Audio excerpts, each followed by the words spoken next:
عليكم ورحمة الله وبركاته. معكم عماد. موضوعنا اليوم إخواني هو موضوع يحدث لنا كثيرا نحن مربي الحسون، ألا وهو سقوط قفص الحسون من الأعلى، وما ينتج عنه من سكوت الحسون عن الغناء.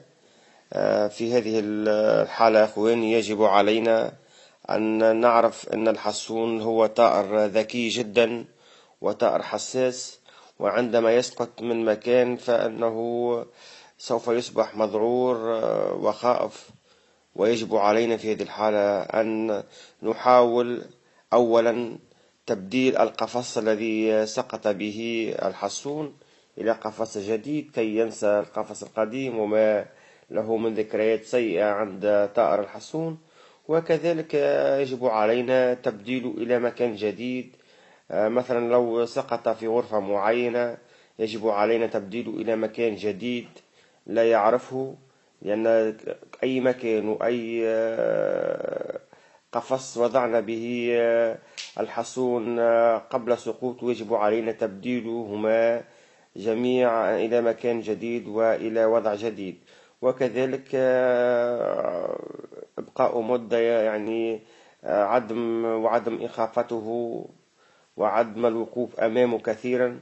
وأهم حاجة إخواني يجب علينا إعطاء بعض الفيتامينات التي ربما تساعده على تجاوز هذه المحنة وإرجاع صحته السابقة عما كانت عليه.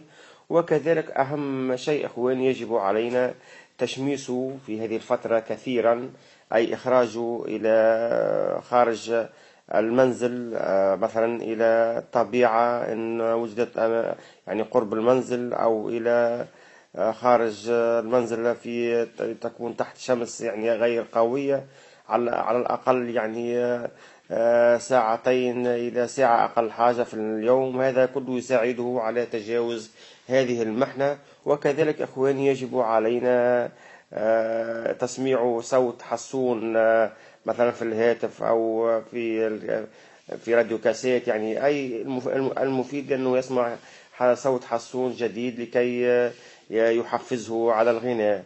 وإن شاء الله بهذه العناية الذي أعطيناها لطائر الحسون سوف يسترجع صحته وصوته المعتاد.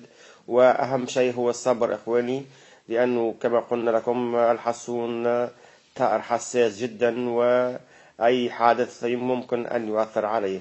والسلام عليكم ورحمة الله وبركاته.